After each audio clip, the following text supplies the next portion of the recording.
The courtroom erupted, not with chaos, but with applause. A sitting Congresswoman had just exposed a powerful prosecutor in front of a stunned jury, a weeping mother, and an audience that could barely believe what they were witnessing.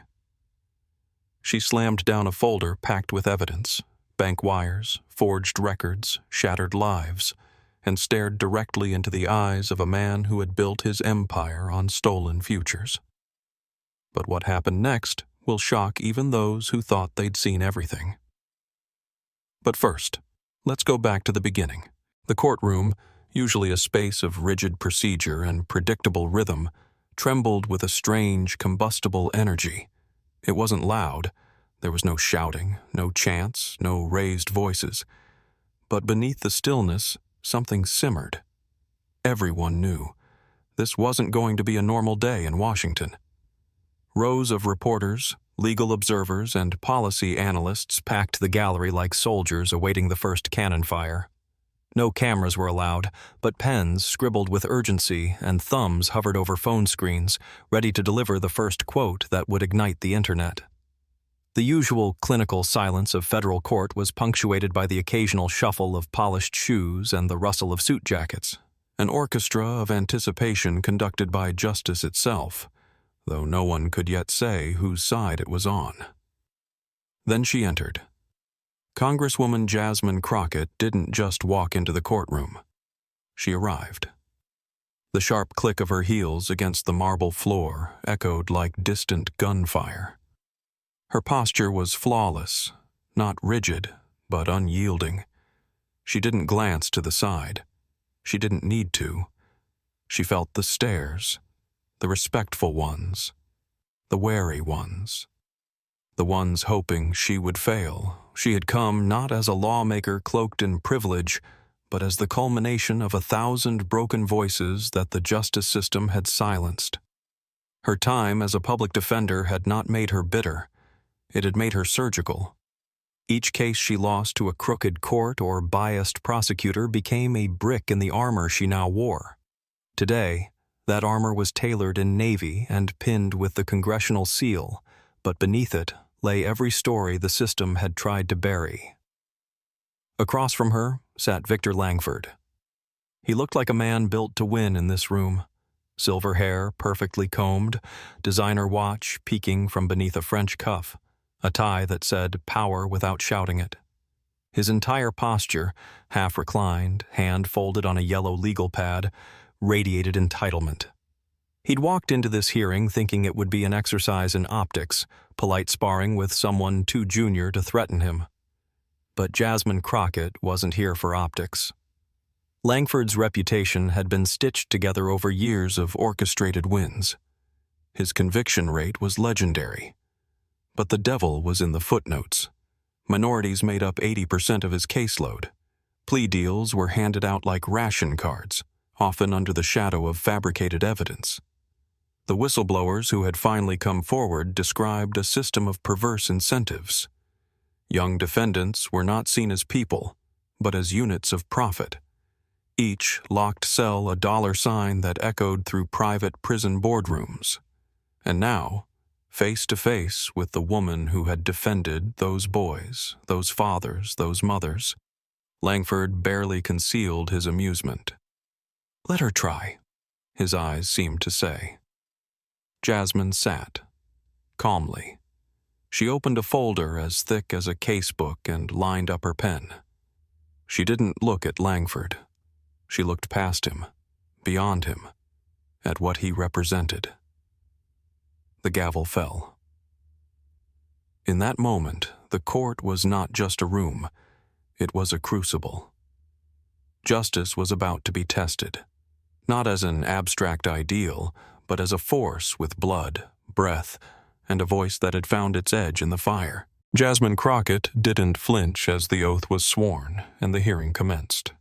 She leaned forward with quiet authority, her fingertips pressed lightly against the polished oak of the committee desk. No notes, just a pen, a small stack of meticulously prepared documents, and the calm intensity of someone who knew exactly how to pull the curtain back on a man who had lived his entire career behind it. "Mr. Langford," she began, her tone even but edged with unmistakable steel. Your office boasts an 88% conviction rate. That's more than 30 points above the national average. Can you help us understand what makes your district so uniquely effective? The prosecutor's lips parted in a practiced smile. A smirk, really. It had served him well in courtrooms, press briefings, and fundraising dinners for years. He leaned toward his mic with a drawl just relaxed enough to seem in control. Congresswoman Crockett, perhaps we're just better at our jobs. A few in the gallery chuckled. Not Jasmine. She blinked slowly, her silence a scalpel in itself. Better at what, exactly? She said. Better at incentivizing convictions? Better at ignoring exonerating evidence? Or better at exploiting loopholes in sentencing guidelines to maximize revenue for your campaign donors? The room didn't fall silent. It collapsed into silence. Langford's hand flinched over his water glass. He cleared his throat. That's an outrageous insinuation. Is it? Jasmine interrupted, cool and precise. She clicked the small remote in her hand. Instantly, the overhead monitors flared to life, not with speculation, not with conjecture, but with data, documents, and damning connections. Email chains showed prosecutors discussing quotas in language that reduced defendants to statistics. A spreadsheet revealed unusual spikes in arrests following private prison lobbying donations. And then the kill shot. A wire transfer confirmation from Penbridge Correctional Enterprises to a shell corporation under Langford's name, an entity registered to a P.O. box in Delaware, masked behind 3 layers of legal obfuscation.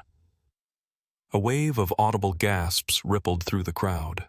Chairs creaked. Pens halted. One juror, despite the formality of their role, let out a sharp breath through their teeth. Langford's face had changed. The smugness was gone. His jaw was locked tight, lips pressed into a thin line of panic barely contained by muscle memory. He shifted in his seat, as if the fabric of his very clothes had turned against him. Jasmine didn't gloat. She didn't need to. Her silence, now, was a sledgehammer. Would you like to revise your answer? She asked softly. Langford said nothing. For the first time in his career, his words were not a weapon, they were a liability. And the mask that had dazzled juries and charmed donors, began to slip crack by crack under the weight of truth. Jasmine Crockett's presence had already redefined the tone of the hearing, but now it transcended performance. What unfolded in that courtroom was not a debate. It was an exorcism. With each word, she dragged years of buried injustice into the light, where it writhed, undeniable and damning. She leaned forward, slowly, deliberately, allowing every eye in the chamber to settle on her. Her voice dropped in pitch, not out of restraint, but to make the silence work for her, to turn it into pressure. I defended men you caged for stealing diapers, Mr. Langford, she said, every syllable soaked in rage, sharpened into precision. Not grand theft, not armed robbery, diapers. Langford flinched. Just slightly. Just enough. You took men, fathers, sons, people who needed help, and turned them into numbers to feed your quotas.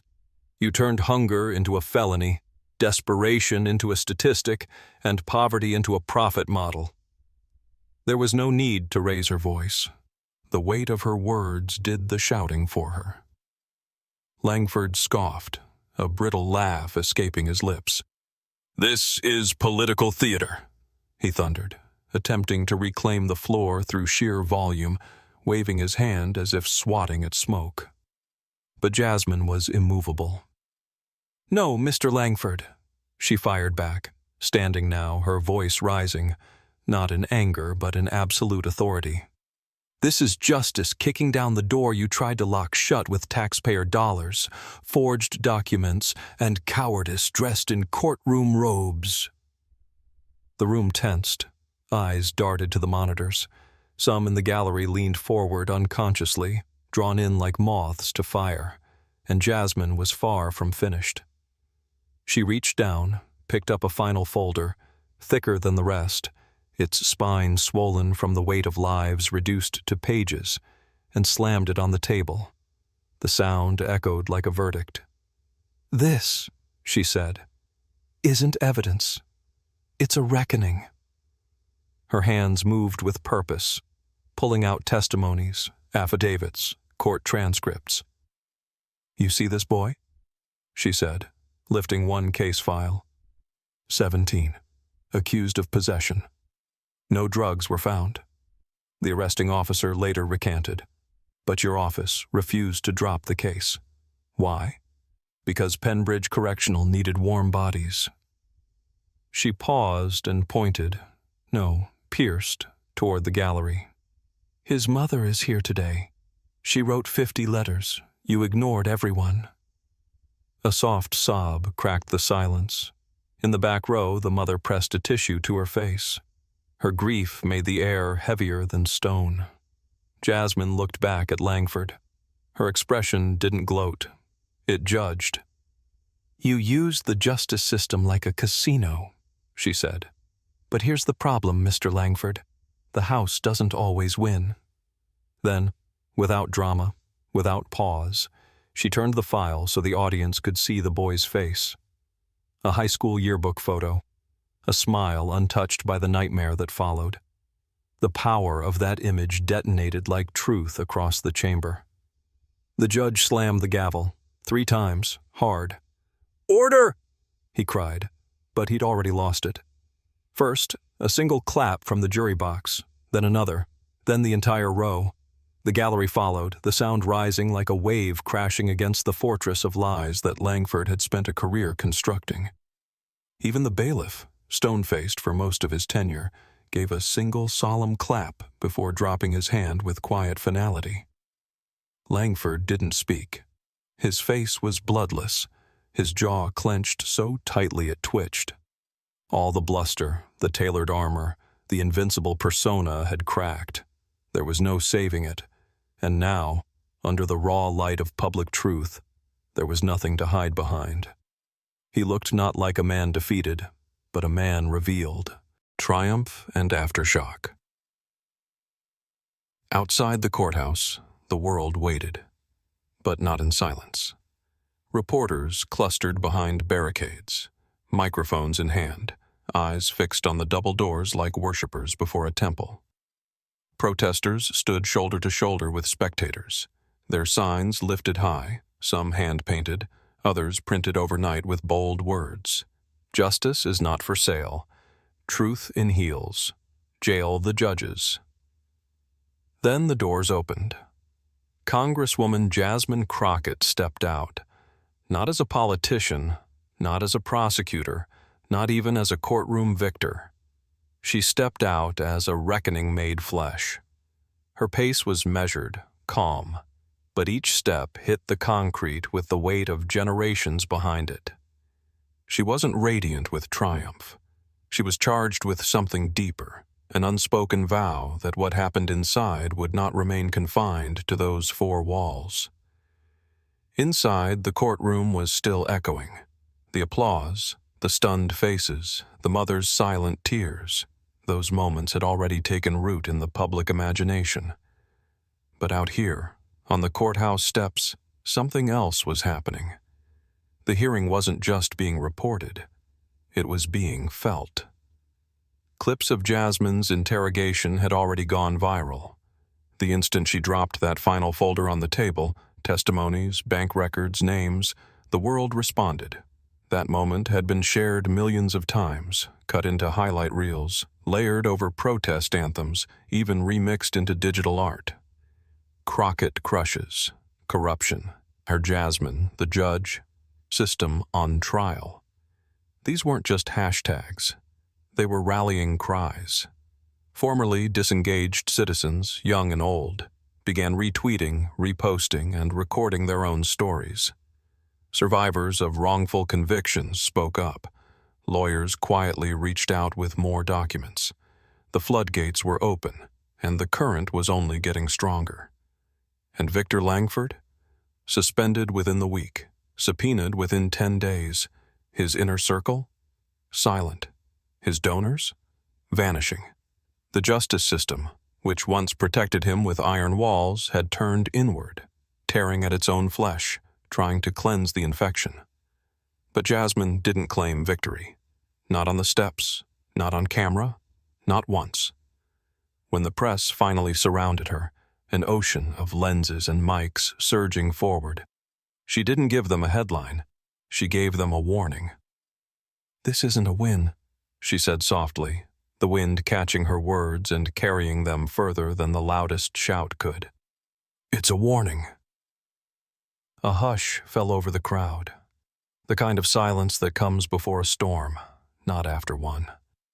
"Until we rebuild this system, not rebrand it, not repaint it, but rebuild it from the ground up for the people it was meant to serve, I'll keep showing up, mic in one hand, truth in the other." No politician's smile, no triumphant wave. She turned and walked down the steps, not as a symbol, but as a soldier. And though the cameras kept rolling and the sound bites would flood every channel by nightfall, they missed something no lens could capture. Jasmine's silence held more fire than any speech, because she knew what was coming next. Not praise, not peace, pushback, retaliation, the system closing ranks. But she was ready. Because wars like this aren't won in a single hearing. They're waged in every backroom where decisions are made without consent, in every courtroom where the poor are crushed beneath procedure, in every spreadsheet where lives are turned into numbers and sold for bonuses. She had cracked the illusion. She had named the rot. And now, the rot was afraid. Somewhere, behind polished wood and marble walls, another Langford was watching that footage. His hands folded, his jaw tight. And for the first time in years, he feared accountability, because now he knew truth wears heels, and it doesn't knock, it kicks down the door.